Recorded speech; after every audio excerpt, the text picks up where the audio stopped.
Hola amigos, ¿qué tal? Bienvenidos a un nuevo video. En esta ocasión les traigo esta monedita súper interesante, muy hermosa, me encanta el diseño, ahorita vamos a platicar. Me gusta mucho más la historia que tiene detrás. Es una moneda todavía de las redonditas, como pueden ustedes observar, no es dodecagonal.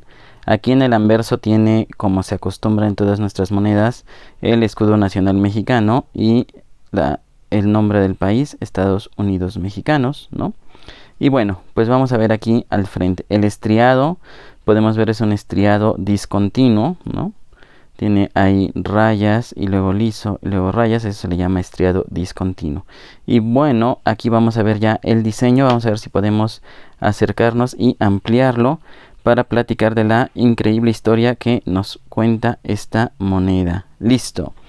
Pues vemos en primera que dice Centenario de la Gesta Heroica de Veracruz. Obviamente esta moneda se emitió en 2014 y conmemora el centenario de esa gesta que ocurrió en 1914. Por eso tiene aquí las fechas 1914, 2014, que es una gesta heroica, es una batalla sumamente interesante y también importante dentro de la historia de México. Obviamente ocurre en el puerto de Veracruz. Aquí tenemos el valor nominal, que son 20 pesos. Tenemos la figura de un ancla en el lado derecho que representa dos cosas. Por un lado es un reconocimiento o una alusión, por supuesto, a los marinos mexicanos, concretamente a la escuela naval que estaba en el puerto de Veracruz, pero también al puerto directamente, ¿no? Es decir, tiene que ver con todo el aspecto de la marina y que fue una batalla hasta cierto punto también naval, ¿no? Ocurrió con la intervención de muchísimos buques estadounidenses, la inmensa mayoría de ellos, pero también un par de buques mexicanos que participaron en la batalla. Y tenemos aquí el perfil de dos figuras que fueron muy importantes, o por lo menos se les vincula mucho a esta gesta heroica. Aquí tenemos la figura de José Azueta, está el nombre, se alcanza a leer un poco, y tenemos a Virgilio Uribe, que también aquí en la parte superior está su nombre. José Azueta fue un teniente de artillería y ex cadete de la Escuela Naval, entonces él realizó muchas actividades heroicas bien importantes. Entre ellas pues combatir frontalmente a el ejército invasor, mientras que Virgilio Uribe, era un estudiante como tantos otros que estaban en ese momento en la escuela naval, pero que perdió la vida en ese lugar defendiendo pues la locación, ¿no? De hecho fue uno de los contados cadetes que se reconoce que perdieron la vida durante la batalla. Aquí abajo tenemos una serie de perfiles de personas, si ustedes observan, ¿no? Que pues están con su sombrero, están con las famosas cananas, algunos de ellos, y en algunos casos se distinguen también fusiles, como puede ser el caso de este. Estas personas representan la resistencia civil organizada, que con los muy precarios recursos disponibles que tenían, también salieron a defender la ciudad, ¿no? Concretamente ciudadanos veracruzanos que ofrecieron su vida para detener a los invasores en el puerto. También observamos, muy importante, el relieve, la estructura de lo que fue la escuela naval en el puerto de Veracruz en esa época. Entonces, todo esto nos cuenta o nos describe cómo fue el acontecimiento de la intervención militar de 1914. Y es que fíjense ustedes que el presidente Wilson de Estados Unidos pues ya estaba enemistado, ¿no?, con el presidente Huerta, que además recordamos que el presidente Huerta pues asciende al poder como un dictador, como un asesino, porque él realiza el golpe de estado que culmina con la decena trágica, es decir, el asesinato de Francisco I. Madero, y es a través de eso que él llega al poder. Pero además de que no lo quería el presidente Wilson por eso, por ser un presidente antidemocrático, también se habían presentado ya pocos días antes el incidente de Tampico, que es lo que Estados Unidos toma como pretexto para invadir Veracruz. Ahora también llega o tiene noticia el gobierno estadounidense que va a llegar un buque, el famoso Ipiranga, cargado de armas y municiones para el gobierno de Victoriano Huerta. Recordemos que en el contexto nacional, Victoriano Huerta estaba enfrentando la Revolución Mexicana, una lucha interna para recuperar la legalidad y el poder a través del llamado ejército constitucionalista, ¿no? Liderado por Venustiano Carranza. Para Estados Unidos en aquella época, pues el gobierno de Venustiano Carranza no solamente parecía más democrático, sino que convenía más a sus intereses. Así que una forma indirecta de apoyarlo era evitando que Victoriano Huerta se hiciera de esas armas y esos pertrechos que habían mandado a comprar.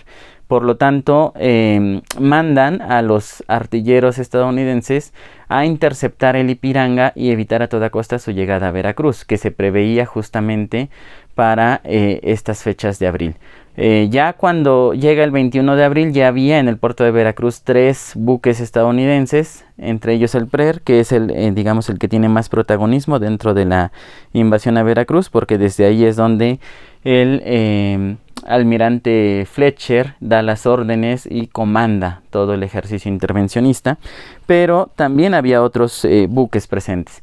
Al día siguiente empiezan a llegar otros más procedentes de Tampico, de tal forma que se conoce que al menos 12 buques estadounidenses estaban presentes en los primeros días. Algunos testimonios, como el de la esposa del representante de Wilson en la Ciudad de México, que sale del país a través de Veracruz, igualmente en esas fechas, llega a decir que hay hasta 80 barcos estadounidenses, obviamente llenos de tropas, ¿no? Muchos de ellos con cañones. No todos eran buques cañoneros, uno era buque hospital, otros eran buques de transporte de tropas, pero a final de cuentas buques a disposición de la intervención estadounidense. Entonces es una historia muy épica. Cuando empiezan los estadounidenses a cañonear la escuela naval militar, obviamente, y posteriormente hacen el desembarco, que se calcula que hasta 3,000 efectivos norteamericanos, es decir, militares estadounidenses, desembarcan en el puerto de Veracruz, toman la ciudad, toman todos los lugares estratégicos, Correos de México, telégrafos, Palacio de Gobierno, toman un hotel para, digamos, hacerlo como su sede, su cuarto de guerra, y por supuesto, pasados los días también toman la Escuela Naval Militar, que en su momento fue desalojada por los cadetes y por eso también no hay tantas víctimas mortales, ¿no? Pero digamos, este edificio de la Escuela Naval Militar, así como era desalojado y quedaba abandonado, después era vuelto a utilizar por otras tropas que llegaban del ejército mexicano o de otros grupos en resistencia, y volvían a utilizarla para atacar al enemigo. Entonces es muy notable el papel que jugó. Se bombardeaba desde los buques, ¿no? Y obviamente quedó también muy dañada. Hay varios relatos ahí históricos importantes que se podrían contar. Para mí el más destacado pues es del papel de la sociedad civil organizada, ¿no? Que vuelve a Veracruz, una ciudad 4 veces heroica, de ahí saca su cuarta H, ¿no?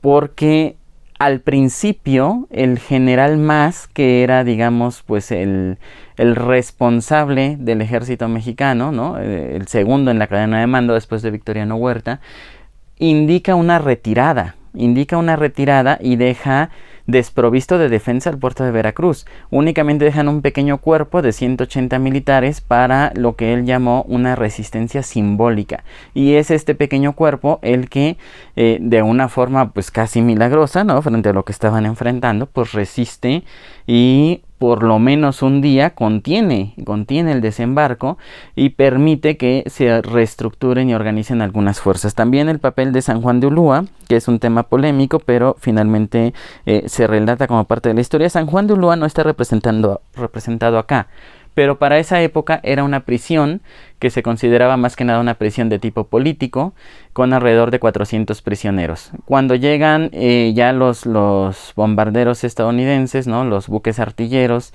y ya está clarísima la pretensión de invadir Veracruz, hacen una reunión con el representante de la prisión y le dan la indicación de que se va a proceder a invadir el puerto, y que si ellos no actúan, es decir, que no disparan, tampoco los estadounidenses se van a meter con San Juan de Ulúa, que, reitero, ya no era una posición defensiva, ya no era un fuerte defensivo, era simplemente una prisión. Entonces, digamos, por esa parte ellos no sufren de cañonazos, de balacera, pero sí sufren porque tienen la indicación por parte del ejército invasor de no salir de la prisión, ¿no?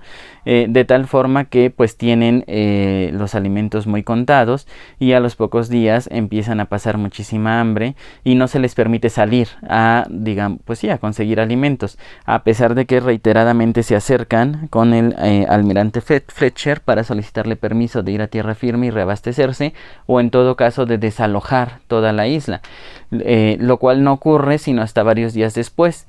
Y de ahí es de donde dice la historia que varios de los prisioneros, se calcula que había alrededor de 400 prisioneros, 300 de ellos presuntamente por crímenes políticos o presos políticos, como se llama ahora. Pues bueno, dice la historia que de estos prisioneros que fueron liberados, formaron un pequeño cuerpo de combate que se llama Los Rayados, y que también contribuyeron a la defensa del puerto de Veracruz.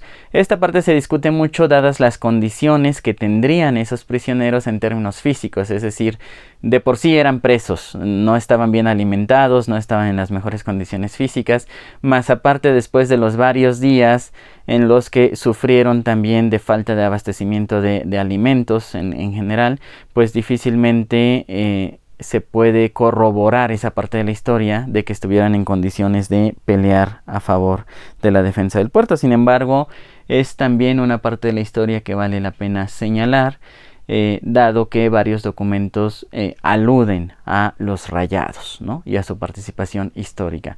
De verdad es bien impresionante cuando lo leemos a detalle. No me voy a extender más en este video porque pues tampoco pretendo que sea muy largo o aburrido, pero es una parte de la historia de México que vale la pena conocer, y además está muy documentada a través de las bitácoras de los diferentes barcos, tanto los barcos estadounidenses como los barcos británicos que también estaban acá. Esos barcos británicos no participaron en la intervención, pero estaban anclados en el puerto, entonces tuvieron pleno conocimiento, registraron datos en las bitácoras, algunos describen parte de la batalla. También están obviamente los testimonios del consulado francés, que estaba muy cerca y tenía plena vista de todos los acontecimientos. Y bueno, creo que si nos gusta la numismática y particularmente si nos interesa esta moneda, ahora cada que la veas puedes imaginar lo que vivió el puerto de Veracruz. Y bueno, eso es todo por este video. Si te gustó, dale like y suscríbete.